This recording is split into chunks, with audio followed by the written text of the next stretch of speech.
a Playlyst original.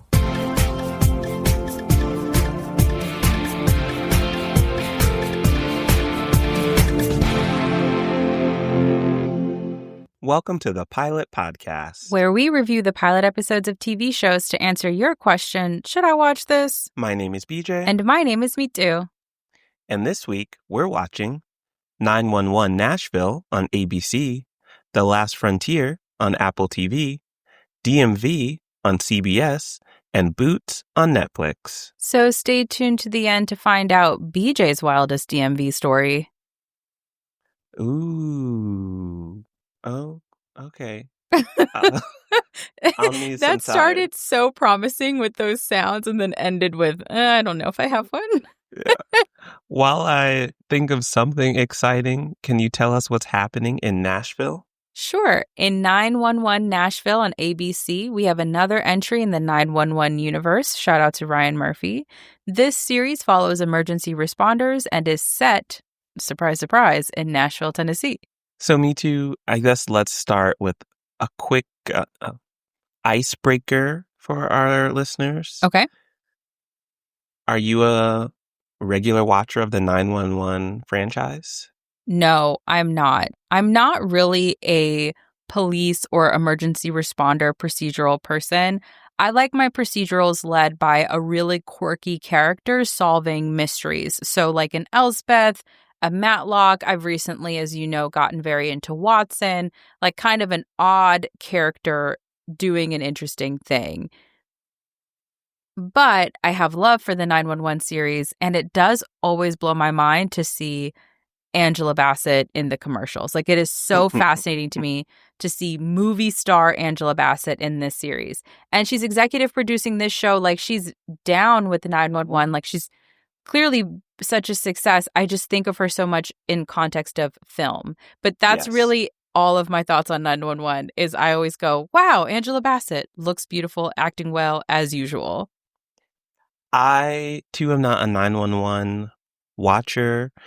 I've probably seen some episodes, but it's not the type of show I typically go for. So when I saw her, I was also shocked. Like, wait a minute, why is she here? And I'll also say I shouldn't have been surprised, but I was surprised to see how many 911 calls they fit into the pilot episode. Y'all, there is so much that happens in this first episode, and this is relevant later in this review because other shows, cough, cough, Last Frontier, had full hours to introduce some kind of interesting story. On 911, we get intense family drama centering around our fire captain, Dawn, played by Chris O'Donnell. We have an appearance of not only Kimberly Williams Paisley, but also Leanne Rimes, shout out to the 90s babies, and Broadway queen Haley Kilgore.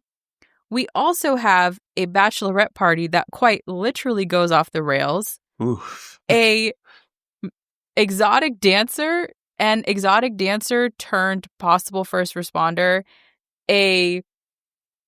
Another huge reveal around a family. And a kite. A kite? A kite accident that made me laugh so hard. I'm so sorry to say to that child that it was a shock. Started choking on my food. Like, I was you like were about scared. to have a 911 I needed emergency. to call 911 over 911. I gasped, and then my food, it was very bad.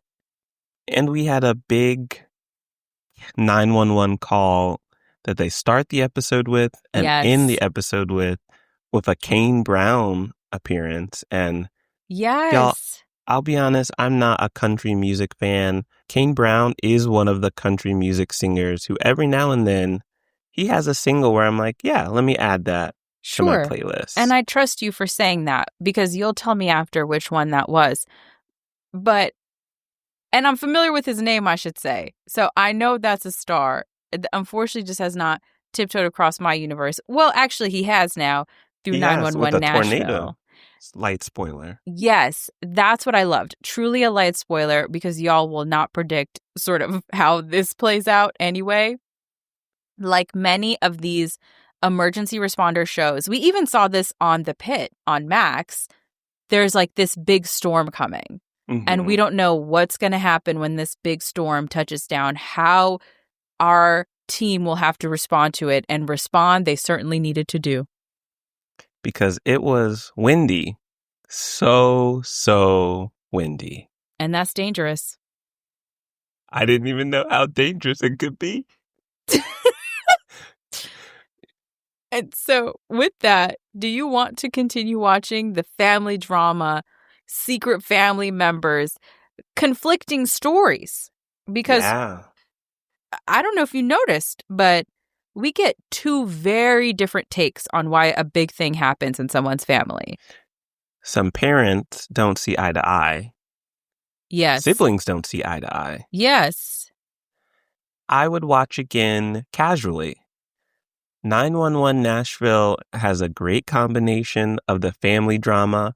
I like seeing the Hart family get shaken up a bit and how that is going to directly link to the workplace environment, where they have a lot of skilled people and they're handling such a variety of cases. I didn't know they had to do all of these things. That's true. Honestly, I have in my notes, first responders, email us at askthepilotpodcast@gmail.com. No pictures, no graphic stories. My tummy can't take it. But does this happen? Anything like this? Are there this many strange and varied calls day to day for first responders? And I'm sure someone somewhere is going, yeah, people are weird. Yeah, I'm sure weird stuff happens. For me, I have a very specific rating. I might be introducing a new one here. Oh, okay. I would watch with family over the holidays. So we have Thanksgiving coming up. We have winter break coming up. I'm going to be spending a lot of time with my parents and my loved ones on a couch. It can be hard to find the thing that everyone can watch. Yes. And be engaged in. And this to me was so fun, so compelling, so silly that this feels like the perfect show to put on. Mm-hmm. Especially like at Christmas, I'm cooking for everybody. I'm trying to keep people out of the kitchen. I'm about to put on 911 Nashville so I can enjoy it and my family members can enjoy it. I think that's smart. That is what the ABC, Fox, CBS, NBCs are for. That's true. They bring everybody together. That's true. You're right about that. So how about we leave Tennessee and go to Alaska? You're talking about The Last Frontier on Apple TV. Frank, played by Jason Clarke, is a U.S. Marshal in the outskirts of Alaska who must protect his town while investigating a plane crash that set multiple fugitives loose in Fairbanks, including one CIA asset. So, Mitu, what do you think of our leads who are reluctantly working together? We have Frank, who is a deputy U.S. Marshal, and we have Sydney, who's a CIA agent trying to redeem herself. Yes, and she's played by Haley Bennett. For both of them, I think we have such classic tropes. For Frank, like you said, he has one foot out the door. He's about to retire. We get a scene of him and his wife, truly light spoiler, at the beginning of the show where he's showing her something he wants to buy and move on from this life. And she's like, I don't know, can we? And he's like, this sleepy town, nothing ever happens. Obviously, famous last words there. And so he's getting pulled into one last giant mess around. And then for Sydney, she's troubled. She's had this project kind of blow up in her face in many senses of the word. She's been locked out of it. This thing has escalated. She's having trouble at work. It's clear that she is on bad terms with her boss, played by the star Alfre Woodard. And she's being yanked into this when she seems to want nothing else to do with this project and this asset. And then we have the added layer of Frank and Sydney not being able to trust each other. So they're having to work together to track down all these fugitives. But it becomes very clear very quickly to Frank that Sydney cares about one fugitive. And he cares about everybody because his wife and child are in this town. Yes, it's going to be quite the conflict where Frank wants to know what's happening. A whole plane of people are here now. And we have this mysterious Havelock who seems to be very talented at just about anything and everything. And that's all that Sydney can see. And Sydney can't share much, which I'm sure is frustrating for Frank. And for Sydney. That's true. She can't ask for the help she needs because she's like, that's classified, that's secret. You're not even supposed to know this, X, Y, Z. And it's like, Sydney, what do you expect these people to do? There's just an understanding that they will not be able to do this as quickly, as efficiently, as effectively as they could because especially Sydney cannot speak to Frank. We also have some Apple TV budget with these action scenes. This was a huge scale, all of these prisoner extras. We have a lot of shooting that I wasn't expecting, but a lot of action scenes. But I will say this premise is very cable TV. I feel like we've seen multiple variations of local police-like authority has to deal with major serial killer level threat, and then some CIA, FBI, MI6 agent shows up. And I think that's the magic of Apple TV. Like, you can take this very typical concept or trope and then take it to the next level with a fancy cast, with a really great budget. Some of those action scenes to me felt cinematic, like the way the camera took you in and out of all of it, the way there were so many cuts that were really jarring and I think teetered on being almost unwatchable because of how much it set you topsy-turvy, but in a good way. Like, that sounds negative, I'm sorry, but I mean it as like it really takes you on a ride. And so it's so interesting and fun and action-packed, but I just wish there were more story. Like you said, Sydney trained this Havelock character. I'd like to know more. Why is he so skilled? Why is she so skilled? Where is that coming from? I wish we had scaled back some of the action scenes and explained a bit more of the mystery, or keep the action scenes and just bring up the mystery, because we did spend a lot of time kind of getting to know Frank and this world, and I think we could have jumped in a little bit sooner. I agree. I feel like with Havelock, the character, the writers could have done less, and maybe that would have been better, make him more mysterious, and then we don't really know why Sydney is here, and Frank's trying to figure things out, or really lean into Havelock as our villain, and let's figure out why the CIA cares about him so much. I like that. I think either of those would have been stronger paths. But we did not write this show, but we get to decide if we'll keep watching. What do you think? I think I'll give it like one more episode because I'm intrigued, but I would say if you're not Action Hive, I don't think this is the one for you. I would sooner recommend you watch something like Con Air. But if you are Action Hive, maybe join me in watching one more episode. And if it doesn't pick up, I think I would have to not watch again from that point forward. Or I guess not from that point forward. That just stops. The end. Yes. I think this is a would watch while folding laundry.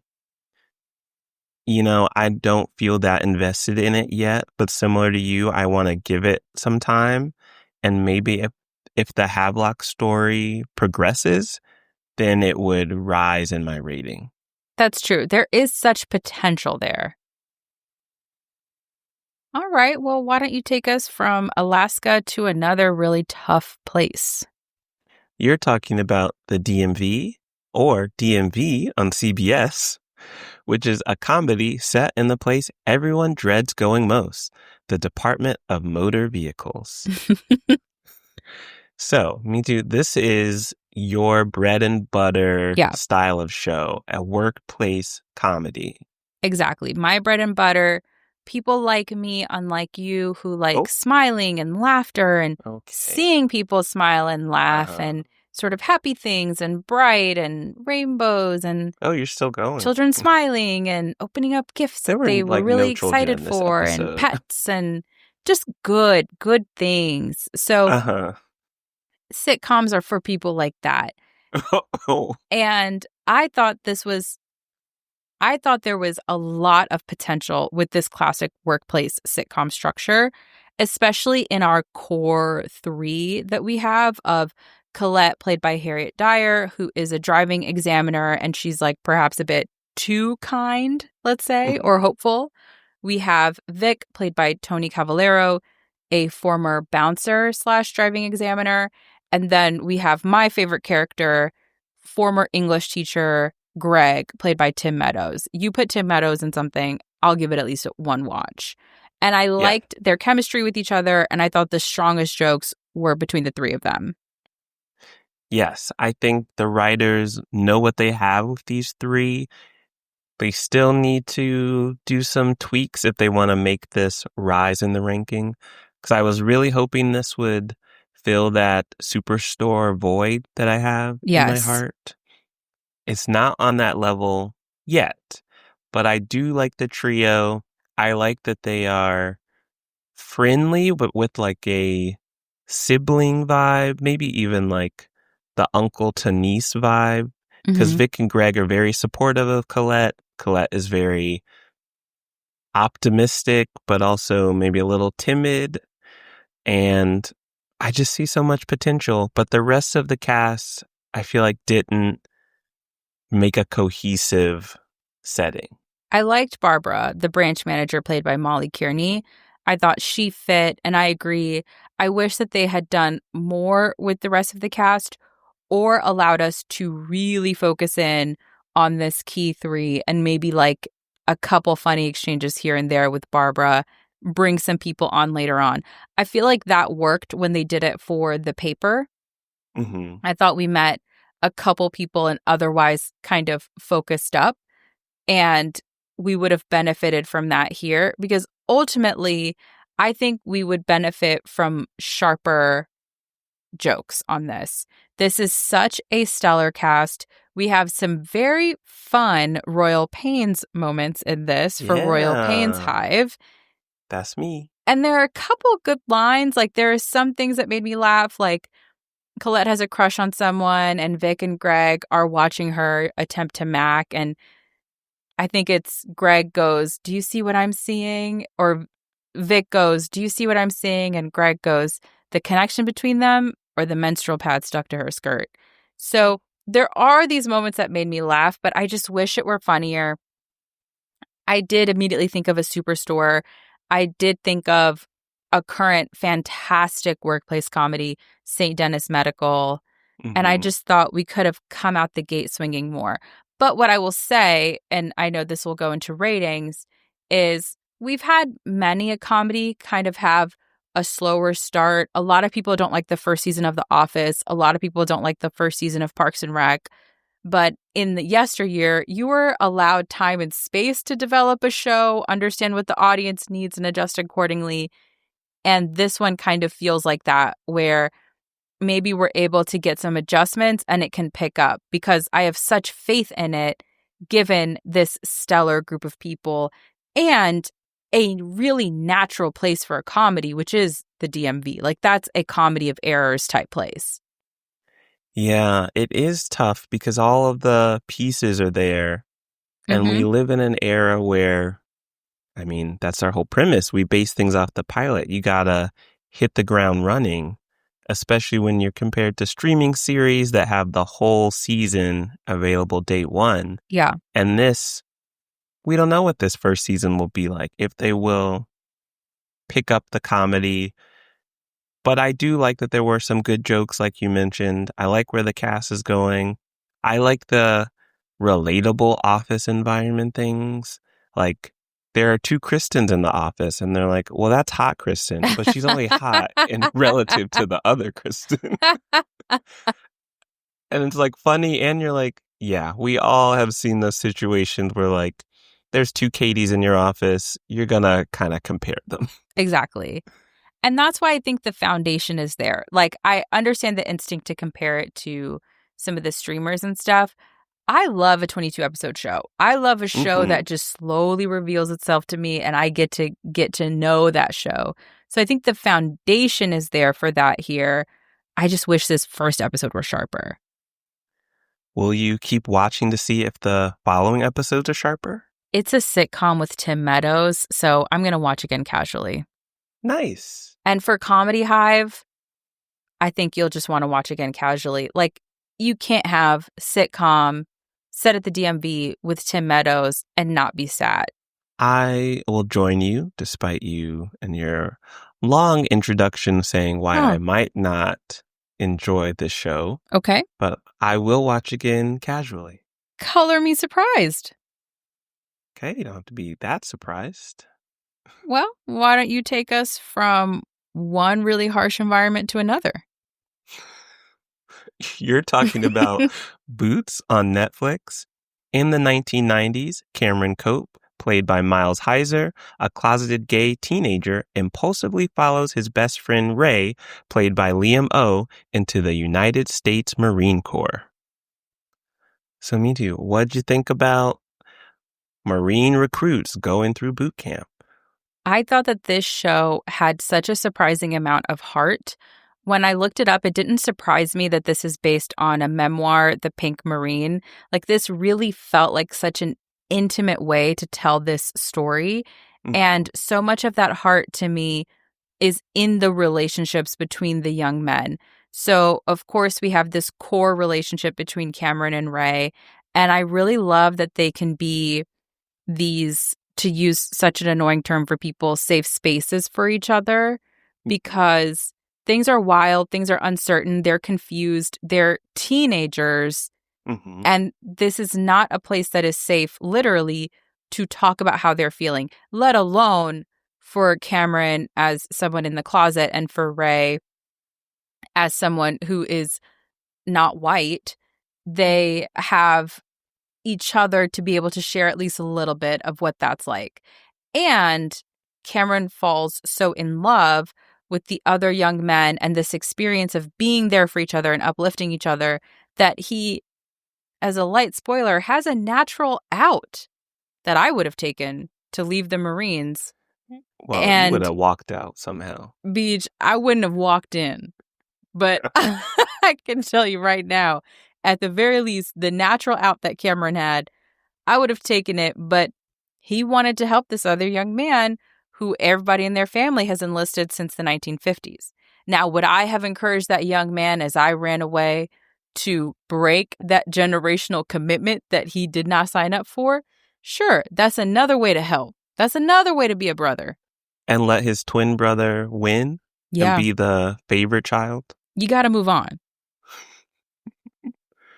Well, despite that alternate timeline that could have occurred, I did like seeing this. I think, like you mentioned, the intimate friendship between Cameron and Ray shined in this episode. I like how open they can be with each other. And I think a show like this, with this fish out of water setting, with Cameron going into the Marine Corps and having a tough time, also coming of age because they are all right out of high school. Yeah. It would have been very tough and maybe even leaning on a depressing vibe if Cameron didn't have a friend there with him. And that's the other thing. They use humor so well on this show. I never felt like it was inappropriate because you should take seriously and to heart this person's experience in this environment of don't ask, don't tell, and in this much more ignorant time, LOL to looking around at 2025. And they used humor in perfect ways, I would say, in this first episode to kind of let some of the air out of the room. The scene with the recruiter, I cracked up. This is a woman who is scared and terrified for her son, and yet they planted just the exact right little moment there that made me laugh, diffuse the tension being me alone on my couch. And there's also a very funny moment where Ray tells Cameron, like, you should have prepared and packed whatever thing to bring to the Marines, and now you're here and unprepared. And Cameron was like, I was going to, but I was watching the Golden Girls. I'm such a rose. And that made me laugh so hard as well. I will also say I really enjoyed the scene going back to Cameron's mom where she reflects on Cameron telling her that he's joining boot camp. Yeah. And we watch her in real time process what has happened and how she interpreted it. Yep. And what he actually meant. Yep. With his brother in the background. That was just a fun little journey of like, oh, you really don't know what your son is up to. Sister, why do you think he's there? How long has he been gone? How long does it take you to notice your child is gone? Come on now. And I do appreciate that they are leaning into the, I guess, brotherhood vibe or the camaraderie vibe of a boot camp setting, because Cameron is making friends. And I think we see him surprising himself how some of those aspects of the military of like working together as a team, supporting each other are starting to click for him, despite being in such a brutal environment where he is being yelled at, hazed, he's paranoid about anything he says or does. So it's a mixed bag. Yes. It's tough because this is not a safe environment for him in every sense. We see really horrible homophobia, racism, xenophobia, and some violence as a result of those things in this first episode. And he has a couple moments where he looks around and he's like, ruh-roh, this is not a safe environment for young Cam. And yet he goes there with the hope to grow up. And you can't not admit in watching even just this first episode, the way that he has grown up. Now, is it good that he has been forced to grow up because of a fear for his life? I would suggest perhaps therapy. Or there could be other ways to grow up in a similar way. Same outcome, different path. Yeah, there are other paths. But certainly, if this is the one he's choosing, it is working to the extent that he showed up hoping to straighten up, I guess no pun intended, grow up a bit and be like kind of a firmer person in who he is and what he wants. And we're already seeing signs of that. Yes, he is challenging himself and aiming for growth. And will you continue watching him on that journey? Yes, I'll watch again seriously. For Dramedy Hive, Boots is the one. Watch again seriously. Strongly recommend. I think I will watch again casually. I like the story. They are long episodes, but I do think it's a good mix of drama, comedy, heartfelt moments, tough moments that you can... Is appreciate the right word? You can see some value in watching someone go through tough experiences. Yeah, that feels fair. Okay, you wanted to know about a DMV experience? Yes. Do you have any wild DMV stories? So when I was taking my driver's test at 16, I was driving along on the road near the DMV. And for whatever reason, my grandfather was like on the side of the road in his car. Okay. He's the type of person, like, if he sees someone in an accident or like trash in the road, he'll stop and like try and help out. Oh, your grandfather is my mother. Got it. And so when we were driving, I said to the instructors, like, oh, that's my grandfather on the side of the road. And the way they reacted, I think I got sympathy from that moment on. Where they're like, oh no, this little child is worried about his grandfather who he just drove past. Or they thought like, uh-oh, does he think his grandpa's in the road? Like, as in, there's no one there, young man. Just keep driving. Either way, I passed. First time. Congratulations. So, thank you. I'm still driving to this day. Shout out. Well, if you want to find some more episodes where we might talk about driving or other experiences we've had, or just review shows, head to our website at thepilotpodcast.com, and you can follow us on all of your favorite podcast platforms. If you want to follow us on social media or teach me how to parallel park, you can find us at The Pilot Pod, or you can send us an email with those parallel parking tips or a show recommendation, because every other week we do a show recommended by you, our wonderful listeners, to askthepilotpodcast@gmail.com. Oh, and first responders, hit us up. Do kites take children? Thanks for listening. Bye. a Playlyst original.